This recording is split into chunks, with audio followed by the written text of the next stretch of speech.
If the United States Air Force did recover alien bodies, they didn't tell me about it either, and I want to know.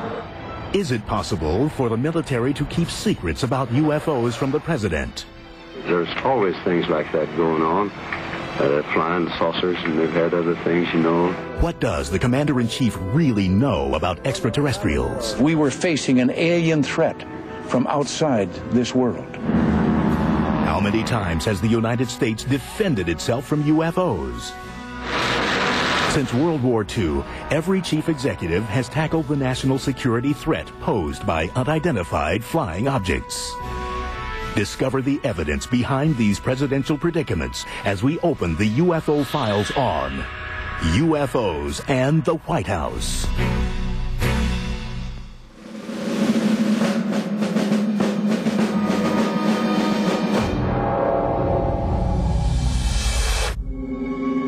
It's the early morning hours of February 25th, 1942, just 2 months after the attack on Pearl Harbor.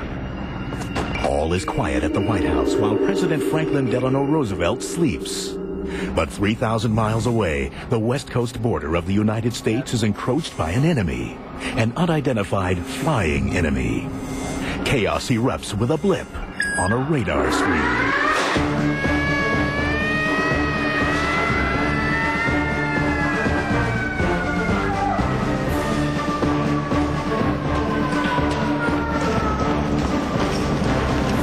A sequence of events may have involved the alarm or the report coming through to the radio operator notifying the duty sergeant. Alert, alert, this is not a drill, this is not a drill, alert, alert. And the duty sergeant sounding the alarm or ordering the alarm sounded.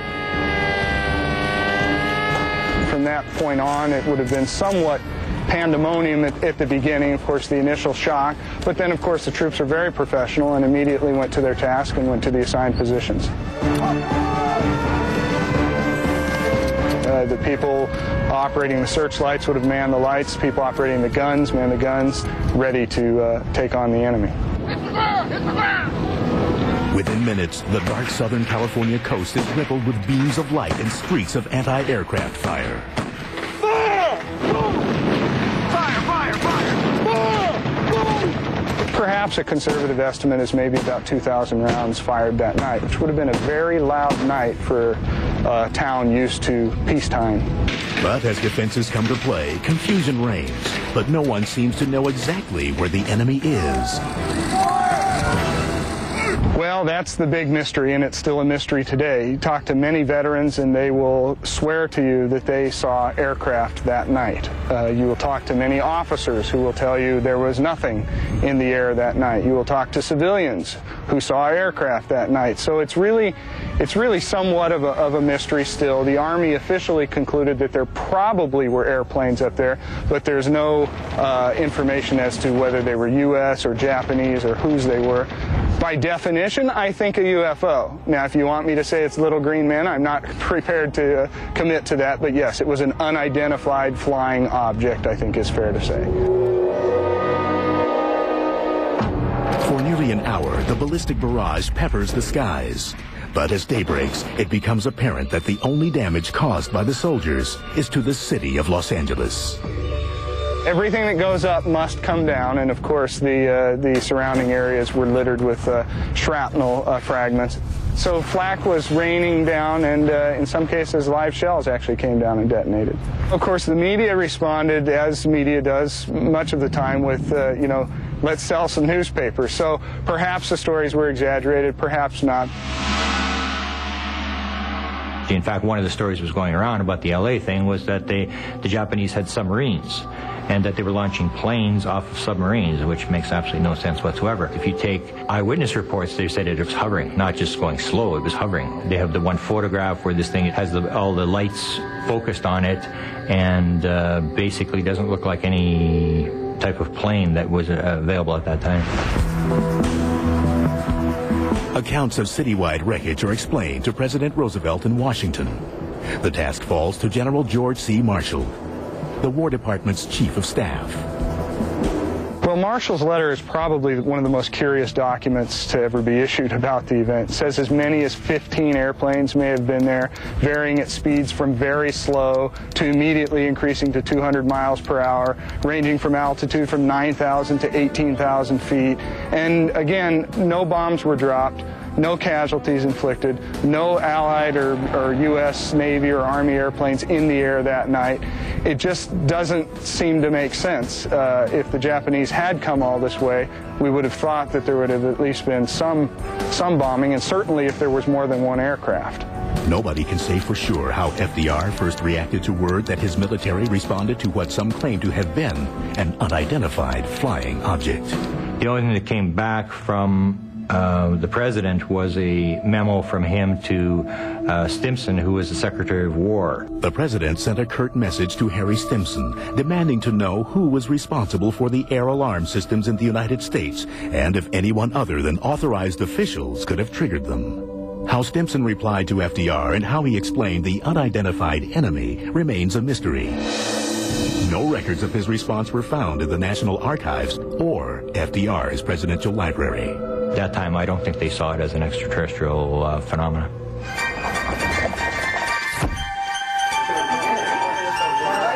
And I believe in 1942 it would have been a curiosity type item. The Axis powers will control the continents.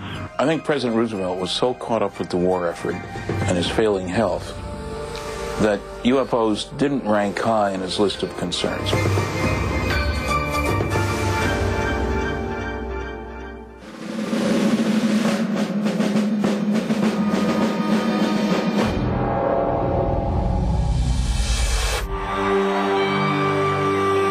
July 1947. New threats of war and a new enemy, the Soviet Union. That false philosophy is communism. Has Americans looking to the sky. Some say they see UFOs. President Harry S. Truman is informed of a possible incident in New Mexico. Suddenly Roswell occurs, they have a press leak, it started getting picked up all over the country. I see him as the first president to actually deal with the UFO issue in a public sense. And Truman was the man on the spot when this stuff hit big time.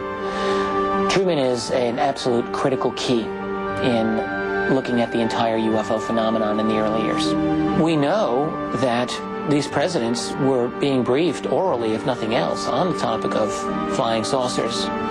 Now, this is not something that you're going to read in Harry Truman's memoirs, and it's not something that you're going to read about in an academic treatment of the Truman administration, and yet we know absolutely that it happened. How do we know this? We know it from the man who gave Truman his briefings, and that was General Robert Landry, who was a colonel at the time in the Air Force.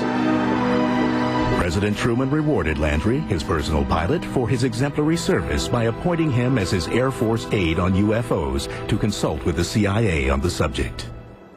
And that he was told to report to the president orally and brief him orally every 3 months on the subject in UFOs, which he said he did up until the president left office. By my estimation, that could be as many as 18 briefings. Wouldn't you love to be a fly on the wall of some of those conversations? It's done orally. We don't want records. If you don't want it on the front page of the New York Times, don't put it in a file, that kind of idea. But an incident said to have occurred in the nation's capital was impossible to ignore. 1952 is just, again, one of these very significant years in UFO history. A massive wave of very high-quality sightings by military and civilians all across the U.S., culminating in successive weekends in July of 1952 of UFOs over the Capitol.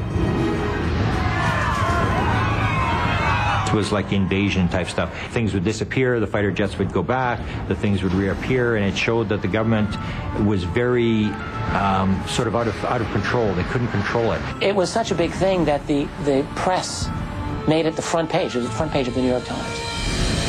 Truman took the subject head on. So there was less hesitation on the part of public leaders to talk about flying saucers. Harry Truman did so in the 1950s during one press conference. Did the Joint Chiefs of Staff talk to you or concern you about the unknown and the unidentified flying object? Oh, yes, we discussed it at every conference that we had with the military, and they never were able to make me a concrete report on. Do you have anything on the subject, sir? No, I haven't anything on the subject, and there's always things like that going on. Flying saucers, and they've had other things, you know.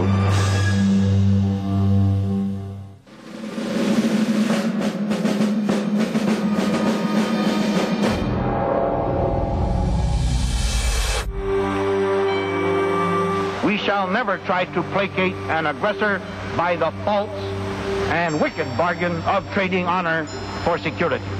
While Truman addressed the subject publicly, he was never said to have a close encounter himself.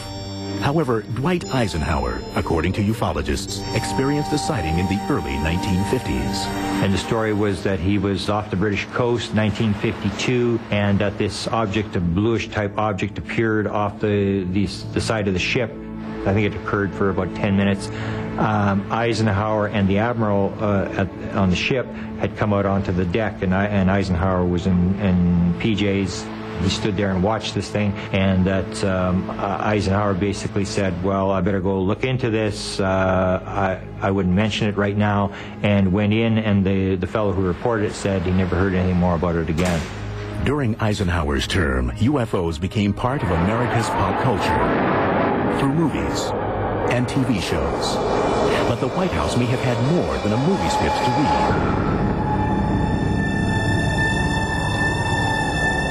Eisenhower was on the job when UFO secrecy really started to formulate in a systematic way. It was under Eisenhower's administration that even within the military, the UFO topic was becoming much more restricted. There were perhaps off-the-cuff remarks from people close to the White House. In May 1954, during a speech in Amarillo, Texas, General Nathan Twining, Eisenhower's Air Force Chief of Staff, made a surprising statement. He said, and if they come from Mars and they're this advanced, I don't think we have anything to worry about. When we return, does the Commander-in-Chief's access to military files about UFOs depend on his political party affiliation?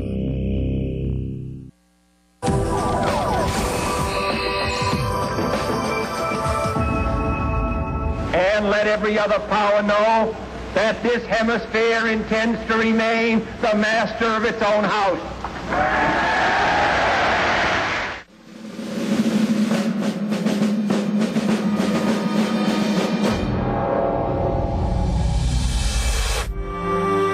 1963, President John F. Kennedy was boating near his Hyannisport home.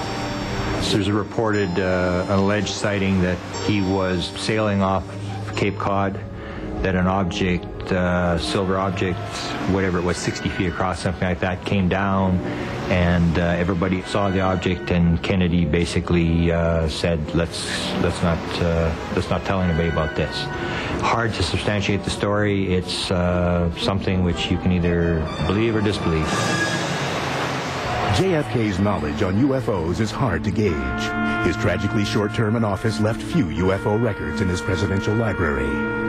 Kennedy is a great mystery with the UFO topic because there's reason to believe that Kennedy had some real information on UFOs. He was concerned about avoiding a war. To regard any nuclear missile launched from Cuba against any nation in the Western Hemisphere. Remember the Cuban Missile Crisis and all this kind of thing. This will produce the greatest crisis which the world has faced in its history. Well aware that saucers might cause us to start a war or the Russians to start a war, but I think he would have been very diplomatic about making sure that we didn't go shooting down flying saucers, for example. Records show that Robert F. Kennedy, JFK's brother and the Attorney General, did share letters from UFO researchers with Congressman Gerald Ford and Air Force officials. Robert Kennedy was very interested in UFOs. There's a number of letters that have surfaced where he dealt with UFOs. So it's very rare to get somebody in that high in office to actually deal with the subject in writing. Many UFO researchers believe that political differences may affect access to certain information, and that some U.S. presidents have not been fully briefed about UFOs by the intelligence community. The same researchers suggest JFK may have been the first president to be kept from the whole truth. He was interested in beating the Russians to the moon, but he wasn't interested in space. It was more of a competition type thing. It was a political thing. Johnson, on the other hand, was extremely interested in space. 3 years ago,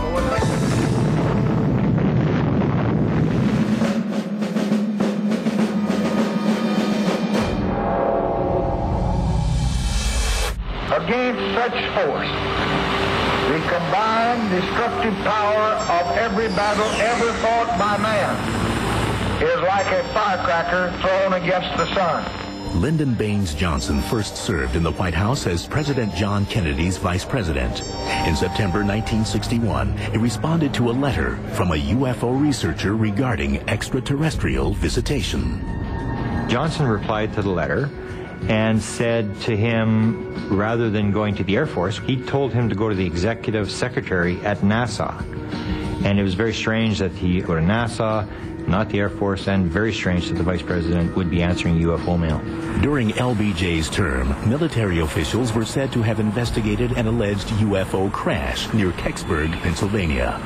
The events of Thursday, December 9th, 1965 remain an important chapter in the history of UFOs and the White House. There was a recovery team. NASA was identified as being there. Air Force was identified as being there. The object was moved away, and end of story. They said it was a meteorite. That was the official explanation. What I do in a lot of my presidential research is I take major UFO events. I go to the White House records, and then I start looking at who was there. Where was the president? Where was the Secretary of Defense? So anyway, I went to the Johnson Library, and I started looking at where was the president.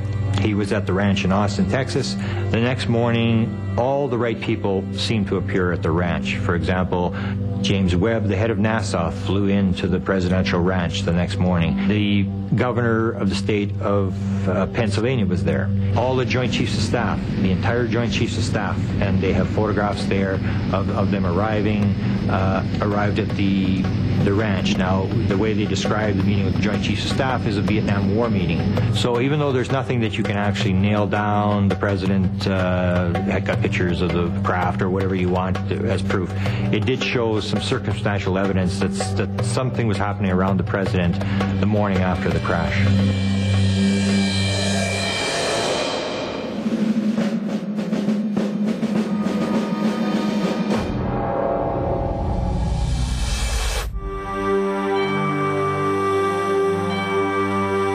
President Richard Milhous Nixon's interest in UFOs is harder to calculate. I've talked to people who claim they talked to Nixon about UFOs. He was very interested. There was a rumored story that he had a huge UFO book collection, which I was never able to substantiate. Many UFO researchers believe Nixon received specific briefings, information he may have wanted to take public. There's some very good indications that he planned to reveal data, that UFOs Past, Present, and Future, a book by Robert Emenegger, a television program that was done with that title. I talked to Emenegger, and he got asked by the Republican Party to produce that show using only government people, because the idea was they were going to release data. Bob Emenegger was an advertising executive and television producer who happened to know an important man inside the Nixon White House. Bob Haldeman was someone I knew from UCLA Beta House, which is a fraternity. Then, as you know, he went on to be chief of staff under Nixon. In the mid-1970s, Emenegger and his partner researched military stories for their TV production at Norton Air Force Base's film archives. Paul Shartle is the one who took us in there and said, "What would you think if we told you we had a landing at Holloman Air Force Base of an alien craft, and it was filmed by our TDY, our temporary duty guys, and the film was sent here to Norton, where all films usually are sent, And I thought, this sounds outrageous, that, UFOs and all. He said, well, look, if you're interested, check with the Pentagon, but bury those under those other projects because it's a red flag to get into the subject of UFOs. George Weinbrenner was the commander of foreign technology. He has a private bunker down at Wright-Patterson. I went down the long hall. I could see all the little cameras, surveillance cameras. Walked right up to his desk and said, I want to ask you, what about the landing of an alien craft at Holloman Air Force Base? And I sort of expected him to say, what? The what? He didn't. So he reached up, pulled out a book, handed it to me. So I opened the book up and it said, to my friend, Colonel George Weinbrenner, signed Dr. Alan Hynek, and the book was all on UFOs. Well, Hynek was the scientific advisor to the Air Force at that time on UFOs. Perplexed, Emenegger contacted his friend and Nixon's chief of staff, Bob Haldeman. He was at the White House, and I asked if he had heard anything about the landing at Holloman Air Force Base, and he said, well, I heard something, but I don't know. Whether the president knew, I have no idea. While Emenegger never obtained the Holloman film for the 1974 nationally broadcast program, his first-hand experience provides researchers insight on what American presidents may have known about UFOs. A friend of mine helping me out talked to two ex-presidents. They both confirmed that they had been shown the Holloman Air Force Base film.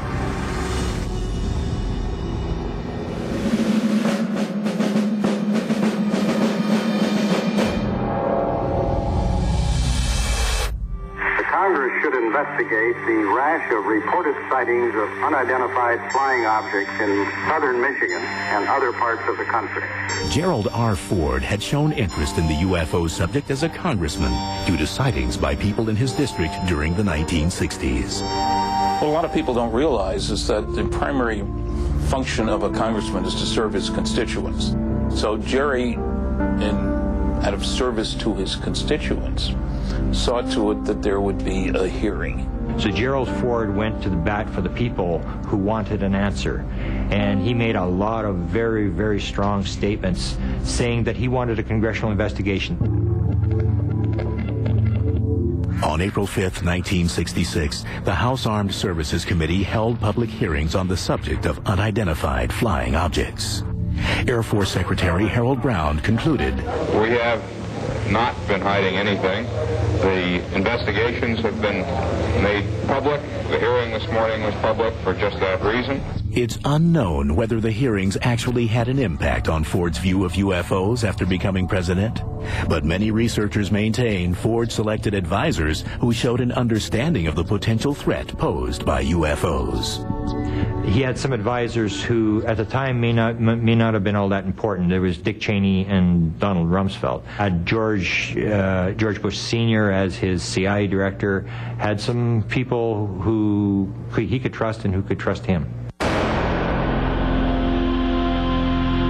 After leaving the White House, Ford replied to a letter from a former Air Force intelligence officer who researched UFOs.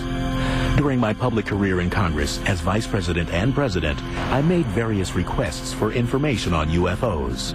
The official authorities always denied the UFO allegations. As President, Ford said nothing on this topic. So you can either think someone got to him or he just lost interest, but I think more likely he decided it wasn't politically prudent to discuss this matter. Coming up, some presidents put all politics aside once they had their own UFO encounters.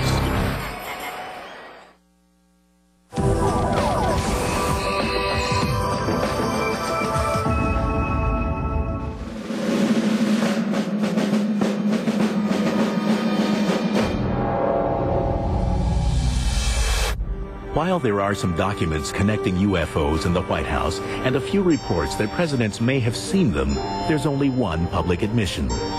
President Jimmy Carter was the first commander-in-chief to admit to seeing a UFO. Carter was known as UFO president because he actually talked about his sighting. A UFO group had contacted him, wrote him a letter and said, could you fill out our sighting report? Jimmy Carter filled out the sighting report, and the rest is history. Well, Carter himself said the incident happened in October of 1969 when he was down in Leary, Georgia, speaking at a Lions Club. He spoke very strongly about it. And one thing I think it also is very impressive to the public is the fact that Carter was a state legislator here in Georgia when he saw the sighting, and he went on record about it and spoke of it quite publicly. And even becoming governor and then later becoming president, he's never waffled on it. He's always been quite upfront about it. Yes, I saw something, and no, it was not. I could not identify it. I don't make fun of people who say they've seen unidentified objects in the sky. He'll always say that he can associate with people who have had the experience, that he would never laugh at anybody who's had a UFO sighting because he's experienced it himself. Carter's UFO report gives a vivid account of what he saw that night. I never have tried to identify what I saw. It was, light in the western sky. It was very unique. I never seen it before. So there were about 20 of us who saw it. Carter said the object he saw was had firm edges. It was circular. It seemed self-luminous. It was about 1,000 yards away, and it retreated, and then it came forward, and then it left. Basically, when you talk about UFOs, people look at you strangely, and for that reason, I think a lot of people would not be willing to be like Carter and go on the line and actually fill out a report. And he's never disavowed the content of his report, which tells me that Jimmy Carter, just as honest as a man as you'll ever find in or out of government, has left that bit of legacy to be savored by future UFO researchers who can point to it as a milestone in the fact that the government does know more than it has been telling about the subject. And this was enough inspiration for Jimmy to try to funnel out some of that knowledge. While running for the presidency, Carter made campaign promises that he would release all he could about UFOs once he took office. Well, no, but I would, make the information that we have about those sightings available to the public at different times. And how did they try to hold Jimmy Carter to his promise? They wrote letters to him as soon as he got in office saying, Jimmy, you're now where you can fulfill your promise, please do so. As many as 9,000 UFO-related letters from citizens reached the White House during Carter's term. Naturally, he didn't answer it all himself, hardly any of it, but there were many people, some of them were interested in the follow-up to that 1976 promise, and others were just interested in telling their own little experience where they might have seen something that they wanted to go on record. But some researchers suggest other reasons why Carter may not have been able to deliver on his campaign promise. The CIA comes in and briefs the president on the most important intelligence stuff. And the person who briefed Jimmy Carter on the intelligence matters was George Bush Sr., the CIA director. Jimmy Carter asked for the UFO file. The story was that George Bush said, you don't have a need to know. This works on a need to know, and curiosity on the part of the president isn't sufficient need to know. To those who claim that George Bush was briefing Carter on UFOs, I think the burden of the proof would be on them. I mean, there were other much more likely subjects for them to be talking about.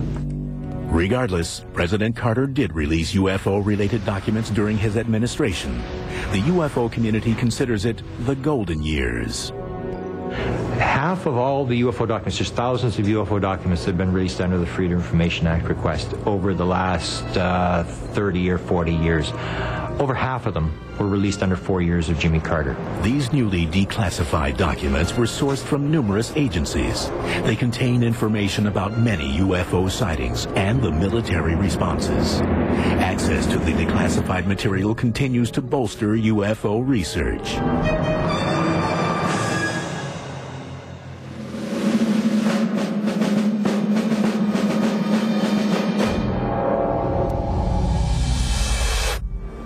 We must act today in order to preserve tomorrow. And let there be no misunderstanding. We are going to begin to act. There are reports that Ronald Reagan had 2 UFO experiences prior to serving as president. The story of his first sighting reached the public through the memoirs of actress Lucille Ball. She recalled that Reagan and wife Nancy arrived late to a Hollywood party.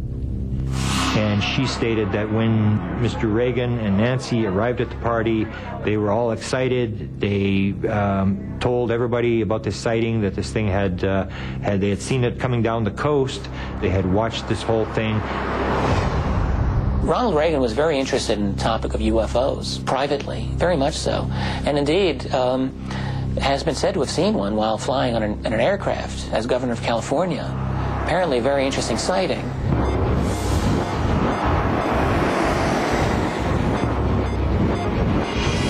Allegedly, Reagan saw a white light zigzagging alongside his aircraft. He stepped into the cockpit and told the pilot to follow it. His pilot had 30,000 hours as a pilot, which is an incredible number. And the whole plane load of them saw this thing.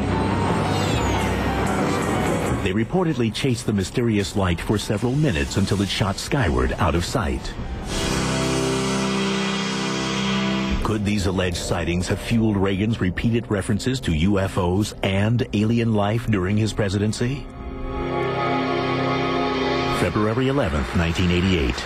In a speech called Remarks at the Annual Conservative Political Action Conference Dinner, Reagan said, "Our unshakable, root-deep, all-encompassing skepticism about the capital city's answer to the UFO, that bizarre, ever-tottering but ever-flickering saucer in the sky called the prevailing Washington wisdom." A presidential speech is a very complex thing. It has many drafts. It has people who proof every word as to whether every word is accurate in their figures, facts. It's a very long and involved process. There's up to 25 agencies who have to sign off, State Department. Everybody gets to put their little 2 cents in, what they want taken out. So I started checking the speeches, and I went through every Ronald Reagan speech that had this alien invasion. Reagan asked his speechwriters to address the alien UFO subject. He believed that if we were invaded by people from another planet, that the world would come together, the world would unite. He called it his fantasy. One of the more compelling exchanges was between speechwriter Rhett Dawson, who sought to keep the fantasy out of Reagan's speeches and away from the commander-in-chief. The discussion preceded President Reagan's address to the 1987 UN General Assembly. There's a memo that comes from the speechwriter that says, "Mr. Reagan, this is your speech, and go over it and let me know." And he noticed that this particular item about the alien invasion had been removed. The president responded with a handwritten demand scribbled on the memo. And on the bottom, in Reagan's handwriting, Reagan says, "There's too much anti-Soviet stuff in here. I want to back away from this. And, oh, by the way, could you put my fantasy back in, how the world would unite if faced with creatures from another planet?" And he used the word creatures. Clearly grasping the president's determination, Dawson rewrote the speech, and during the 42nd General Assembly of the United Nations on September 21st, 1987, Reagan said, "Our differences worldwide would vanish if we were facing an alien threat from outside this world. And yet, I ask you, is not an alien force already among us?"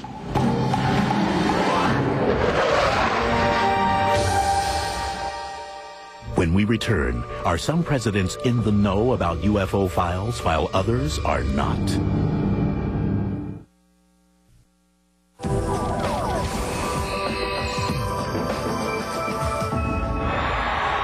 And the reason is simple. You're more apt to see a UFO than you are his plan.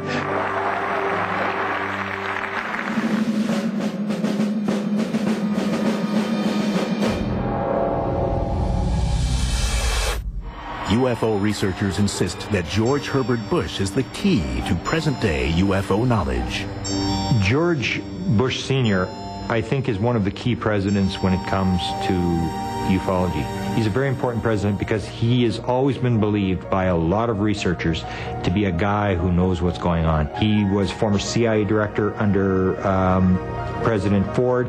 He was vice president under Ronald Reagan for 8 years, would have gotten briefings on many issues, including UFOs. He was trusted by the military. He was trusted mostly by the intelligence community. In fact, now they've actually named a building at the CIA headquarters after George Bush. Herbert Walker Bush, when he was in his earlier days, had served as chief of the CIA. Now, some people think in that capacity he was bound to have known about what was going on ufologically at the agency. If he did, it still probably won't ever be disclosed until after he's long gone, just like the other president. People did write to the agency, by the way, probably when he was serving there. They would send Freedom of Information requests to the agency for any UFO material in its possession, say 900 pages worth and counting. They claim they no longer look into the subject, but how many Americans today are going to accept out of hand such a claim as that? However, little evidence can actually link President Bush to UFOs. For example, when I wrote the Bush Library, I asked them about UFO documents. They said they only had one UFO document. And there are no public documents linking George Bush Sr. to UFOs, but I think there's very little doubt in any researcher's mind that this man knew a lot about the topic. The answer may lie beneath some of the most heavily blacked out government documents, recently declassified from a number of military agencies. To many UFO researchers, George H. Bush and members of his staff, including Dick Cheney and Donald Rumsfeld, was the power team who kept the UFO files closely guarded within military and intelligence circles. George Bush is a man who, by all accounts, knows a lot of what's going on in, let's call it, the secret world. That is the world behind the presidency, the world of real power and wealth. He's a guy that behind the scenes, he's got oil money, all the right connections, and if you want to know what's going on, George Bush will know what's going on. He's the guy.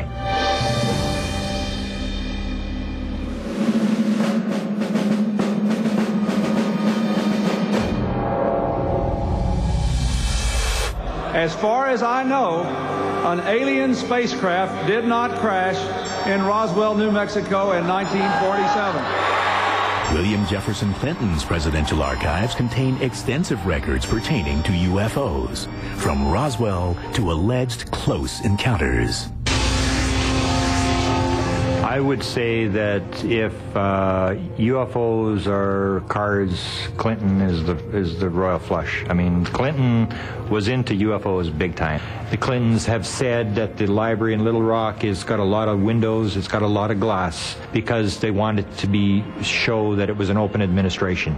It's just a gold mine for a researcher. I think Clinton, on the one hand, did more than any other president to get classified material declassified.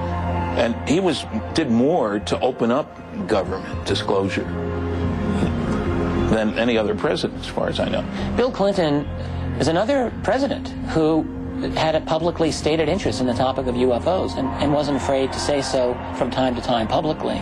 He would talk about Social Security. I mean, I saw a survey the other day that said that a lot of people in their 20s thought it was more likely that they would see a UFO than that they would ever draw Social Security.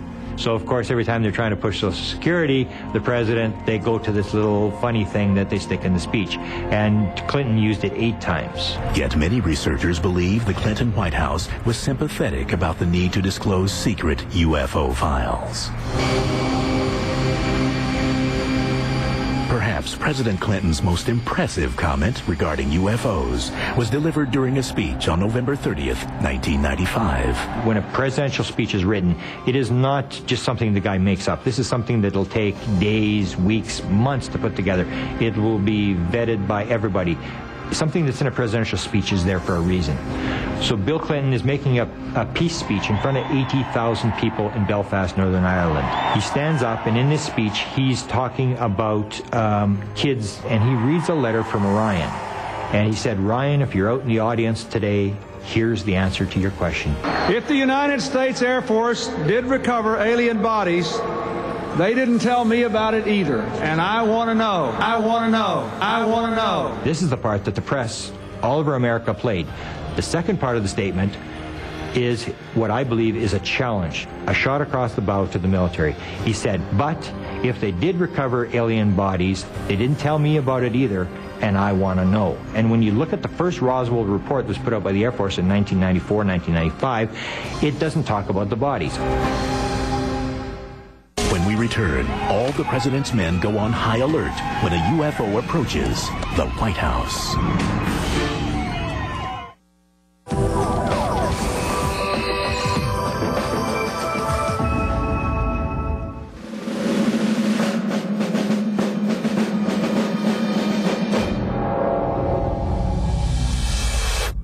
That's good. How are you?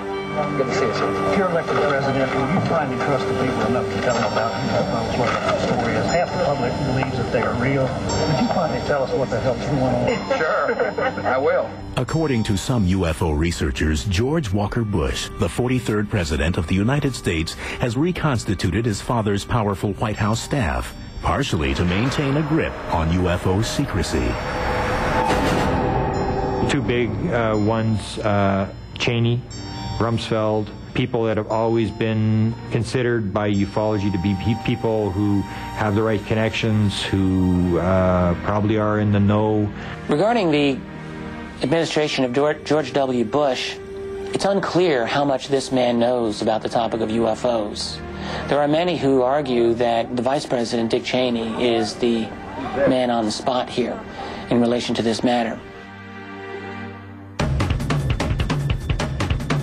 On April 11, 2001, presidential UFO researcher Grant Cameron was able to query Vice President Dick Cheney on UFO disclosure.